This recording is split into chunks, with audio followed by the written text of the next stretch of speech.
చెవులోని ఇలా ఇక్కడ చూపిస్తున్నట్టే ఇలాగ రౌండ్గా సర్క్యులర్గా ఎముకల్లోని ఈ యొక్క ఫ్లూయిడ్ ఉంటుంది అన్నమాట. సో ఇక్కడ 3 సెమీసర్కిల్, ఇక్కడ 3 సేమ్ అలాగే. ఇక్కడ పెద్దగా చూపిస్తున్నారు, మనకి చిన్నగా ఉంటాయి.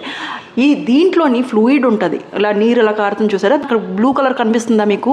అవి స్టోన్స్, ఆటోలిత్స్ అంటాము. సో స్టోన్స్ మూమెంట్ ప్రకారమే మనకి బ్యాలెన్స్ అనేది ఉంటాయి.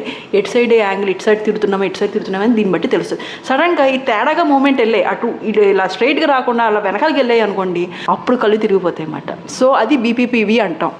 సో మోస్ట్ కామన్ వట్టైగో అంటే కళ్ళు తిరగడానికి కారణం బీపీపీవి, అంటే ఇయర్ ప్రాబ్లం వల్లే. ఇలా బీపీపీవి రాకుండా చూసుకోవాలంటే సడన్ హెడ్ మూమెంట్స్ అనేది అవాయిడ్ చేసుకోండి. దీని తర్వాత vitamin D or cervical problems ఇవి కూడా చూస్తాం. వేరు కండిషన్స్ ఉంటాయి. ఇలా ఏవైనా వస్తుందంటే ఫస్ట్ ఇవాల్యుయేట్ చేసుకోండి. దానికంటూ ఎక్సర్సైజెస్ ఉంటాయి, డాక్టర్ చెప్తారు, దానివల్ల క్యూర్ చేసుకోవచ్చు. ఒకవేళ వట్టైగో వస్తే భయపడిపోకండి.